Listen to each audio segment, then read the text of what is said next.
Walking up this street 2 years ago was the proudest moment of my life. A new Labour government, the first in 14 years. A page in our country's history turned after years of disappointment and despair. The chance to change the lives of millions of people for the better. That's what I came into politics for. The journey to that point was not easy. 6 years ago, I inherited a Labour Party that was politically, financially and morally bankrupt. I was told time and time again that my party was finished, that we were consigned to history, that a majority at the general election, let alone a landslide majority, was impossible. But we proved those people wrong, because we changed our party, ripping out the poison of anti-Semitism, restoring trust on the economy, defence and national security, and becoming a party that once again stood proudly with, not against, our national flag. The hard work of change was with a singular purpose, not power for power's sake, but to change Britain for the better, to build a fairer country with dignity and respect, where everyone is seen, everyone is valued, wealth and opportunity for all, not just the privileged few. And look at what we've achieved in just 2 years.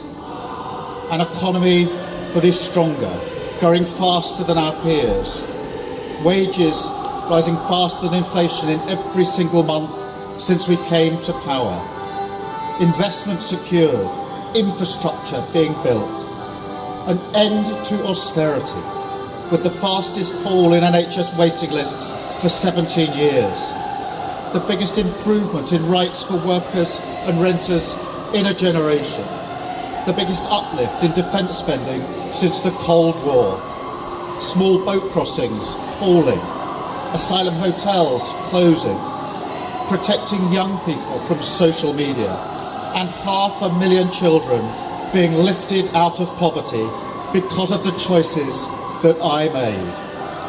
Our reputation in the world restored, with Britain once again standing up for decency, respect and the rule of law, securing trade deals, standing with Ukraine, standing up for our values and rebuilding our relationship with our allies in Europe. Change promised by a Labour government, change fought for by a Labour government, change delivered by a Labour government. But I know the question being asked now is not who was best placed to change the Labour Party, to take us into power and to begin the vital work of improving lives for millions of people. Those questions have been answered. The question my party is asking now is whether I am best placed to lead us into the next general election. I have heard the answer of my parliamentary party to that question, and I accept that answer with good grace. Every decision I've taken has been about putting the country I love first. That is why I will resign as leader of the Labour Party. I have spoken to His Majesty the King this morning to inform him of my decision. I will ask the National Executive Committee of the Labour Party to set out a timetable with nominations opening on the 9th of July and completed by the summer recess. In the case of a contest, this will ensure a new leader is in place before Parliament returns in September.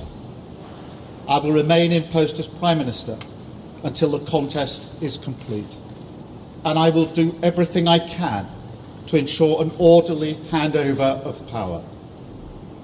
I will also give my successor my full and unequivocal support, knowing that they will inherit a Britain that is far stronger and fairer than the one I inherited 2 years ago, better prepared for the challenges ahead, and better able to ensure the Labour Party secures a second term in office. I want to thank all of those friends and colleagues who have been at my side for these past 6 years or so, for their incredible commitment, service and support.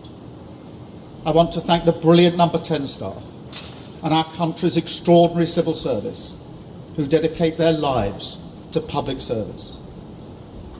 And when I leave the biggest job in the country, I shall spend more time on the most important job, being the best husband I can to my fantastic wife Vic, who has been a rock by my side through good times and bad, and being the best dad I can to my beautiful children, who are my pride and my joy.